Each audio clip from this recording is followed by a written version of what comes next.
Olá, meu nome é Pablo Vilaço, sou crítico de cinema e diretor do portal Cinema em Cena, e esse é mais um episódio da série Cenas em Detalhes.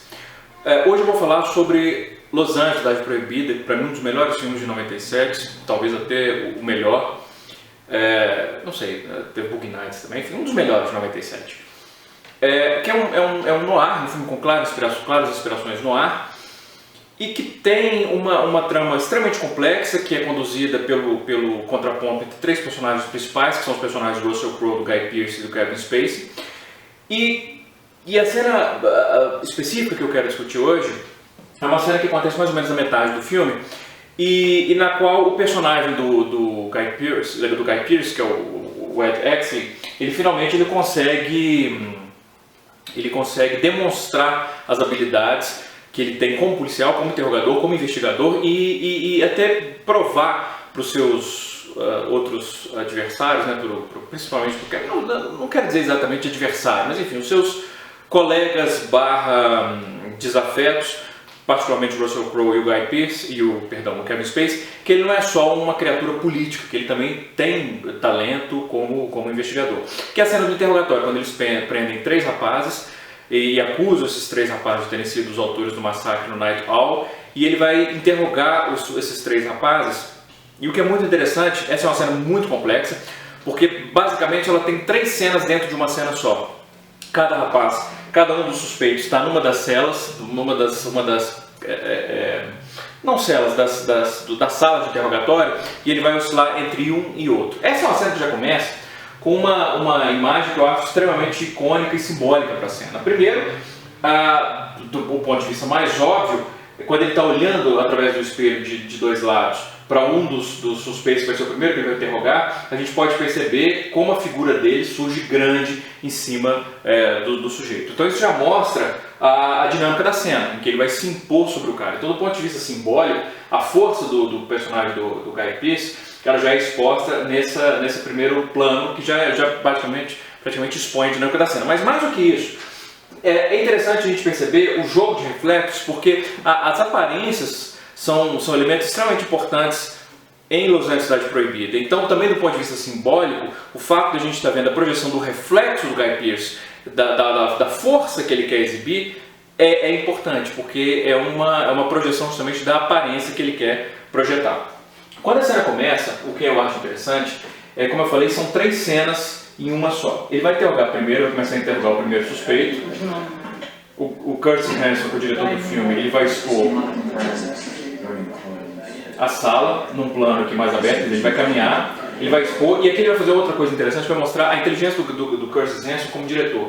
Vocês podem perceber que a sala está lotada, mas ele quer mostrar a introdução do Russell Crowe, ele quer mostrar que o personagem do Russell Crowe entrou na sala. Então o que ele vai fazer? Para que a gente veja imediatamente o Russell Crowe, ele vai fazer duas coisas. Em primeiro lugar, a maior parte dos outros personagens vão estar ou de costas ou de lado. Isso é uma convenção importante na linguagem cinematográfica, que é a convenção da frontalidade. A gente tende a buscar rostos humanos. Quando a gente vê uma multidão, a gente quer ver o rosto. Então quando ele coloca a maior parte das pessoas de costas ou de lado, a gente fica inquieto e começa a buscar na multidão pessoas que estão de frente pra gente. E aí que o Russell Crowe vai entrar de frente pra gente, então a gente tende a olhar para ele. Mas além disso, ele vai colocar aqui uma abertura muito bem localizada, porque não só ele vai abrir um espaço para o Russell Crowe entrar, mas esse ponto que ele coloca é um ponto que está praticamente no ponto de fuga, que é o ponto mais forte da tela, que fica um pouco acima e à direita do centro, que eu já falei várias vezes no videocast. O ponto de fuga é um conceito que vem das artes plásticas, da Renascença. E aí que o Russell Crowe vai entrar.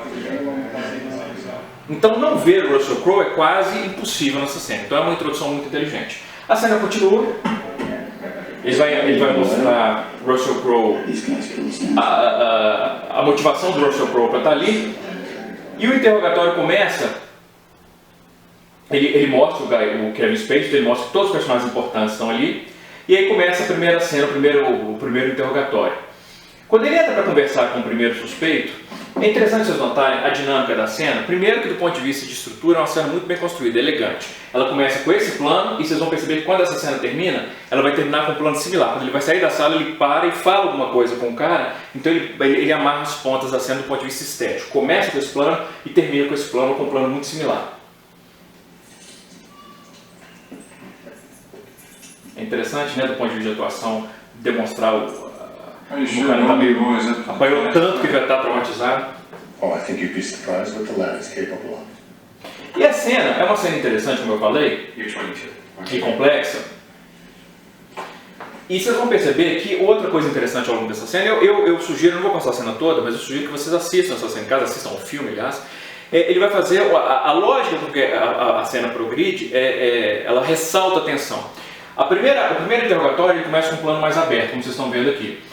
Aqui e ali durante a cena, ele vai fechar o quadro. Claro, nos momentos de maior tensão, ele aproxima dos atores, cria um clima mais claustrofóbico. Então, do ponto de vista de decupagem da cena de montagem, é muito inteligente por isso, há os momentos em que ele aproxima.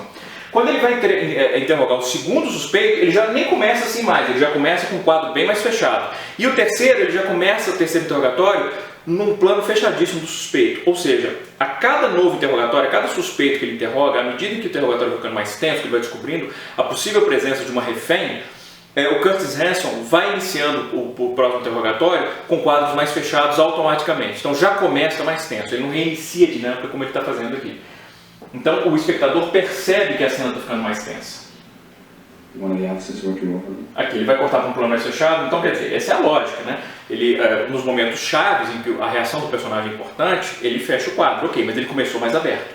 Já nos interrogatórios seguintes ele já começa mais fechado, depois mais fechado ainda. Um outro detalhe importante é a fotografia. Eu vou mostrar os outros 3 momentos, vocês vão perceber que a fotografia inicial aqui, claro, é uma fotografia mais sombria, é uma cena tensa, é uma cena dramática, mas existe um certo tom de luz projetado no personagem. O segundo interrogatório, a sala está mais escura, e o terceiro interrogatório está mais escuro ainda, ou seja, além dos quadros irem ficando mais fechados ao longo da sequência, da cena, os quadros, além de ficarem mais fechados, a luz também vai ficando menos intensa. Então a cena vai ficando mais tensa e mais sombria à medida que ele avança. So you're 22, right? Why do you keep asking me that? 22. Então é uma cena, como eu falei, muito bem construída e complexa, porque ele vai obter informação de um e vai usar a informação que ele obtém de um para projetar no outro. Tem até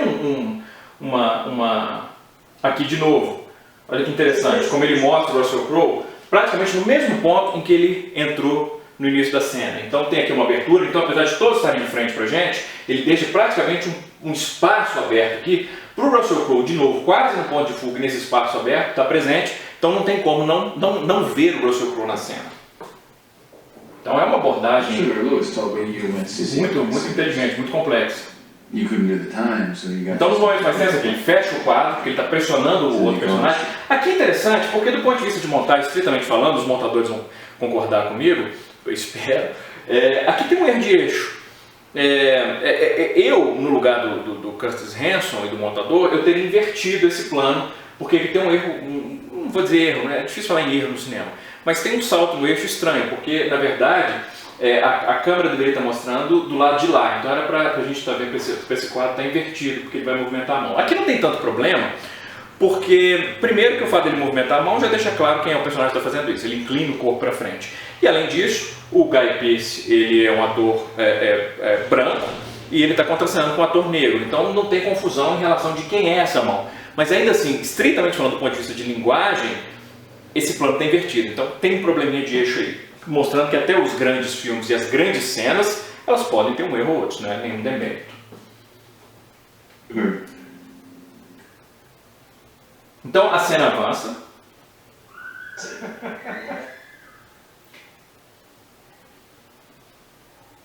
De novo, essa dinâmica, eu estou passando rápido, vocês podem perceber. Percebam o tom da luz. E quando ele vai para a próxima sequência, para o próximo interrogatório, eu quero que vocês notem como o quadro já começa mais fechado e a luz se torna mais sombria. E aqui, como eu falei, quando ele encerra o primeiro interrogatório, antes dele sair, ele já falou, mas antes dele sair, o Curtis Hanson inclui esse plano. Então ele amarra os 2 pontos, que vocês podem perceber que é bastante similar ao plano que abriu a cena. Então ele amarra as pontas, esteticamente elegante, do ponto de vista de narrativa é elegante isso. Então é uma abordagem bem clássica nesse sentido, o Los Angeles Cidade Proibida. Aqui, quando ele começa o segundo interrogatório, percebam que a cena já começa bem mais fechada, porque a cena está mais tensa. E o tom de luz é um tom um grau mais escuro. Aqui ele acima do cara, então a gente está vendo de baixo para cima, ele está dominante em relação ao outro personagem. E quando ele vai tentar ser mais empático, tentar conquistar a confiança do outro, ele vai ajoelhar, ele vai ficar inferior ao outro. Então, do ponto de vista psicológico, ele está tentando dizer para o outro: confia em mim, eu não vou te oprimir. Ó, filho, aí ele abaixa, quer dizer, ele se torna menor do que o outro. Então até a mise-en-scène, né, a movimentação do ator em cena é muito inteligente. Olha como está bem mais sombrio e o tempo todo mais fechado. Aqui ele vai fazer um leve movimento de câmera para indicar atenção. Quando ele percebe que existe uma pessoa viva,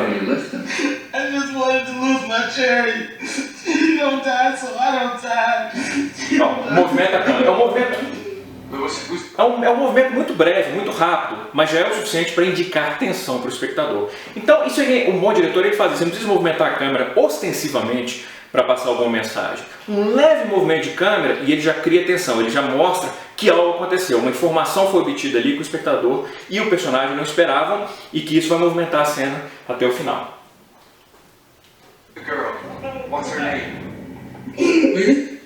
Quando ele passa para o terceiro interrogatório, notem,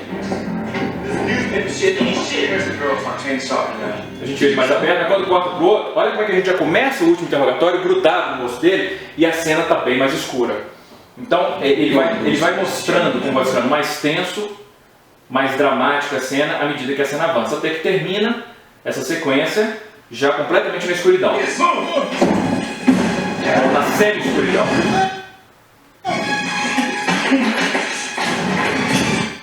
Então percebe, já diminui a luz, o tom,